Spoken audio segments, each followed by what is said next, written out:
কি গো, কিছু একটা করো। মাছ খেয়ে খেয়ে আমার দাঁতের গোড়া ব্যথা হয়ে গেল। কতদিন হলো ভালো মন্দ খাই না, মাংস খাই না। কিছু একটা করো কি গো। আহা ডাইনি বউ, কান্না করো না তো। তুমি কান্নার করলে আমারও তো ভালো লাগে না। দেখি কিছু করতে পারি কিনা। আরে আবার কান্না করে।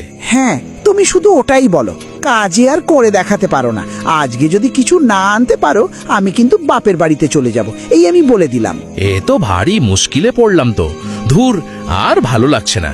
দেখি জঙ্গলের ভিতরে যাই, কিছু পাই নাকি। গিন্নি, তুমি তাল গাছে থাকো, আমি গেলাম। দেখ দেখ, আবার ডাইনিটা খাই খাই লাগিয়ে দিয়েছে। এই তো একটু আগে এক হাঁড়ি খিচুড়ি শেষ করলো, এখন দেখি মিষ্টির হাঁড়ি টানছে। আমি ভাবছি ওর পেটটা কি আসলেই পেট নাকি আলাদা কোনো গুদাম ঘর। এভাবে খেতে থাকলে একদিন পুরো পাড়াটাই গিলে ফেলবে রে। তাই তো রে ঝুমুর, আর ওর বরটাও পেয়েছে একেবারে সেম। বউজা বলে তাই আনে, বউজা চাই তাই করে। আমি তো কাল দেখেছি ডাইনি বলেছে আমার টক লাগছে, সাথে সাথে বর দৌড়ে 3 রকম আচার এনে হাজির। এই জন্য বর না, মোবাইল অ্যাপ, অর্ডার দিলেই ডেলিভারি। আর শুন, আজ সকালবেলা নাকি ডাইনি বলেছে আমার মন খারাপ, কিছু মিষ্টি চাই। সঙ্গে সঙ্গে বর 5 কেজি রসগোল্লা এনে দিয়েছে।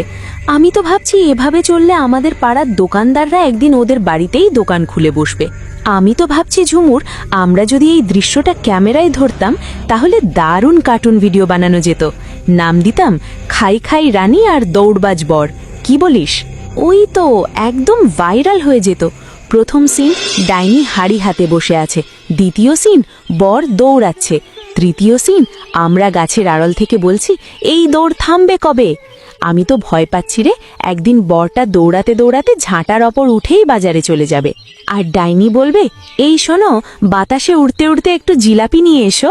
ওরে বাবা, এমন বউ পেলে তো জাদুও কাজ করে না, শুধু বাজারই কাজ করে। শোন টুমুর, এভাবে যদিও খেতেই থাকে তাহলে আমাদের কুটকথে ফুরিয়ে যাবে না কোনোদিন। প্রতিদিন নতুন এপিসোড বানানো যাবে। আজ ভাত, কাল পোলাও, পরশু কাবাব। আমি তো ভাবছি ওর পেটের ভিতরে হয়তো আলাদা ঘড়ি আছে, প্রতি 1 ঘন্টা পর পর অ্যালার্ম বাজে, খাও খাও খাও। আর বরের মাথায় অ্যালার্ম বাজে, দৌড়াও দৌড়াও দৌড়াও। ওরে ঝুমুর, আমরা যদি না থাকতাম এই মজার দৃশ্য কে দেখত, কে এত সুন্দর বিশ্লেষণ করত? ঠিক বলেছিস, আমরা না থাকলে পাড়ার ইতিহাসই লেখা হতো না। দেখি ওই গাছটায় গিয়ে বসি। শুনেছি নাকি ওই গাছের নিচ দিয়ে মানুষ চলাফেরা করে, কিছু একটা হাতানো যাবে।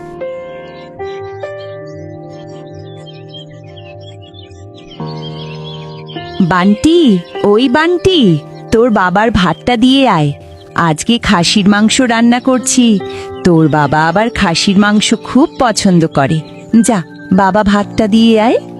আচ্ছা মা, আমি বাবাকে ভাত দিয়ে আসছি, তুমি চিন্তা করো না।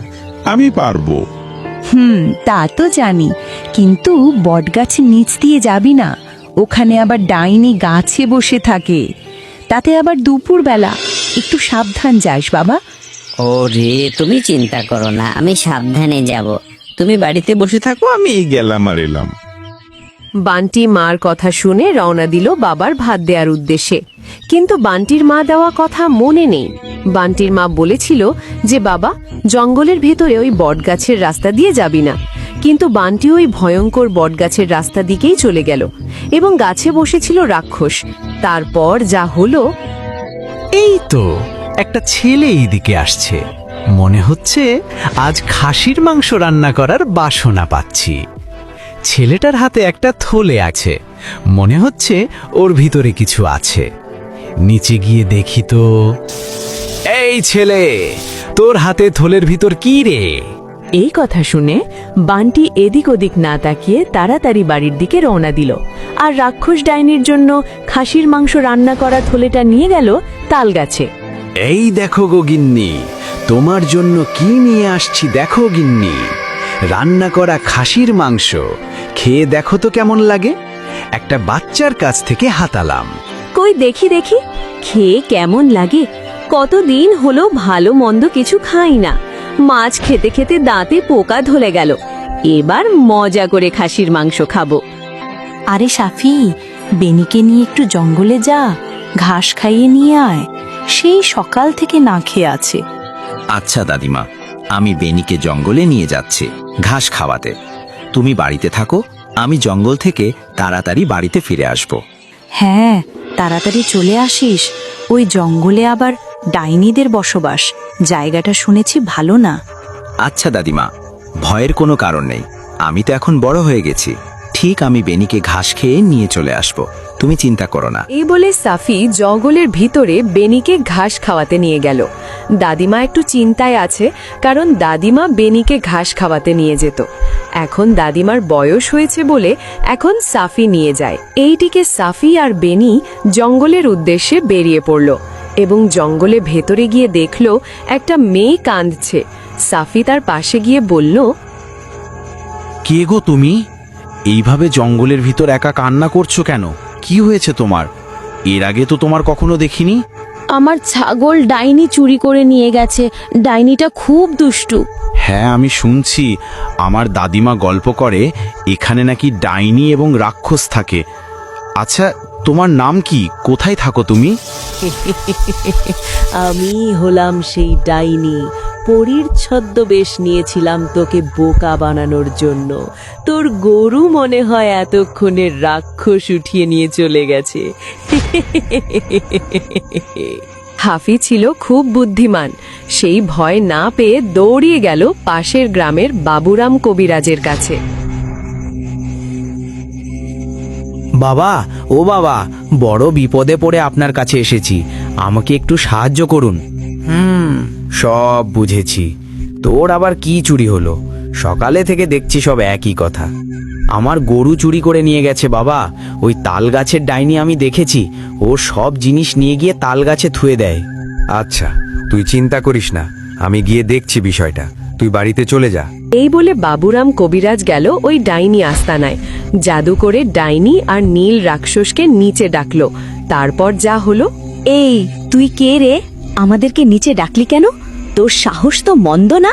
এমন একটা থাপ্পড় দিব, বাপের নাম ভুলে যাবি, ভণ্ড কবিরাজ। তাই নাকি রে? দাঁড়া, তোর মজা দেখাচ্ছি। ইরিং বিরিং তিরিং, যা ডাইনি আর রাক্ষস আবার বশ হয়ে যা। হা হা হা হা। আমাদের ছেড়ে দে বলছি। আজকের পর থেকে আর কোনো চুরি করব না, কারো জ্বালাবো না। তোকে ছেড়ে দিতে পারি একটা শর্তে। যা কিছু চুরি করেছিস, গরু ছাগল সবার সবকিছু ফেরত দিয়ে দে এক্ষুনি। এই কথা শুনে ডাইনি সবার চুরি করা গরু ছাগল এবং যা কিছু চুরি করেছিল সে ফেরত দিয়ে দিল এবং সাফি ও তার দাদিমা বেনিকে আবার ফেরত পেয়ে খুব খুশি।